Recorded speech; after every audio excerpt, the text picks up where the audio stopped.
Well, since our last interview, I did the first interview with the rumored boss of the Philly Mafia, Joey Merlino. I assume you watched this interview.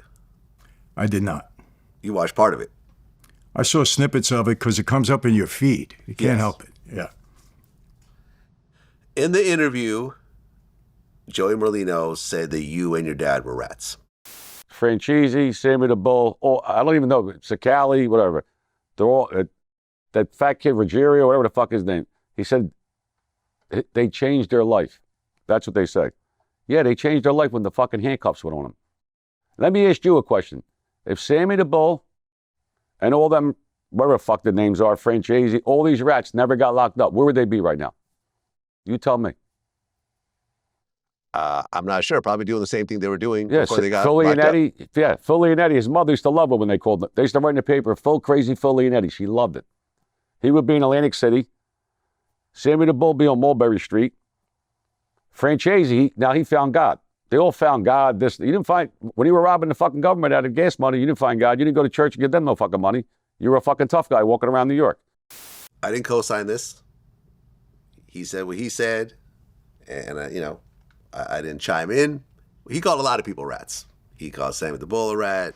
He even told me I shouldn't interview any more rats. And I said, well, I'm not going to promise you that. But it was an interesting interview. I felt like out of all the mob interviews I've ever done, this guy was, how should I say it, definitely the most defensive. And you could take that however you want to take it, for whatever reasons he had. But, the joke in the comments were like, hey, Joey, tell me about your dad. Dad, I don't know any dad. You know what I'm saying? I was locked up. I don't know anything about a dad. Never had a dad. Next question. But everything was, unless I talked to him about a specific, case that he had, that he went to trial for, a situation like his friend getting killed in front of him or whatever else. He doesn't know about the mafia. He knows nothing about it. He's not admitting to any sort of not cooperation, but he's not admitting to any sort of membership in any sort of crime family or anything else like that. He's just a guy that likes to dress nice and likes to gamble sometimes. Do you know Joey Merlino at all? I don't. Okay. Have you heard of him? Of course. Okay. And I asked him, I said, is it okay if I start off introducing you as the rumored boss of the Philly Mafia? He said, sure. I don't know whether he's really the boss or not. Not sure. I know there's a lot of drama around. A lot of people have gotten shot and killed around him. It's fairly crazy. I think he even started he was opening up a cheesesteak shop in Philly and it got burned down before it opened. You heard about this? Heard about it, yeah. Yeah. When you heard Joey saying what he said about you and your dad, what did you think? Well, I responded to that with respect to my dad. And I could only tell you this. I have made it a point. I don't fight with people on social media because I think it's beneath me to do that. I think it's beneath all of us to do that. That's number one. And I say this, if anybody has to say anything to me, I'm very public. Be a man, come and say it to my face, and then we'll deal with it. But doing this on social media, it's childish, it's ridiculous, and what does it prove? I mean, it makes no sense to me. I have said this, Vlad, I'm not going to make my reputation by bad-mouthing others. I don't do it. I don't engage in it.